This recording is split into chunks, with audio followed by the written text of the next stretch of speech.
cricket expert, the legendary Sunil Gavaskar. And I began by asking him, Mr. Gavaskar, we saw Babar Azam already get a big 100 for Pakistan, Iftikhar Ahmed get a quick 100. Are the Pakistanis slightly better off this time because they've got a bit of game time, unlike the Indians who haven't played a match? We go in cold.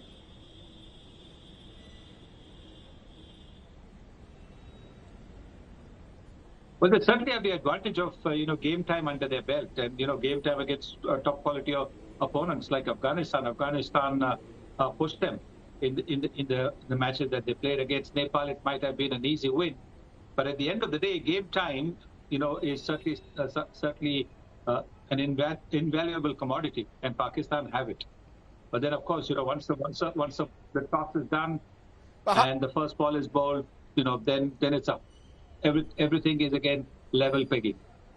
But there will be those who will say, ironically, Pakistan seems to have a more settled team this time, while India has an unsettled team, players coming back from injury, the likes of Shreyas Iyer, and therefore Pakistan may actually have that in their advantage. Do you go along with that, or do you believe India is the stronger team on paper and or possibly on the ground?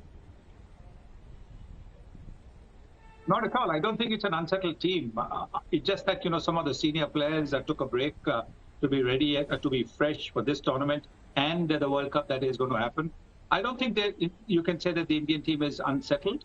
I think there's just maybe a question mark about one or two positions, but that happens a case in just about every game because, it all depends on form, etc. I don't think the team is unsettled at all. I think this team looks very good to me. And maybe, we're talking about the number 4. The number 4 might not be required to bat at all because the top 3 are such good batters in the Indian team capable of playing against any attack that the number 4 becomes perhaps inconsequential if, the top 3 bat 44, 45 overs. The number 4 position is, anybody can come in and bat. Before I let you go, we are talking about number 3 and 4. The big question is, will Virat Kohli continue to bat at number 3? Should he be seen as a possible number 4? What's your view? Where should Virat Kohli bat? That's one of the big questions at the moment. The best player must bat the maximum number of overs, and at number 3 he gets the opportunity to bat the maximum number of overs. So as far as I'm concerned, no, I think that's a place where he's been enormously successful. He's been, he's contributed how many, 44 hundreds in that position, maybe 43. And maybe one in another position. But if he scored so many hundreds in one-day cricket and batting at number 3, why shift it?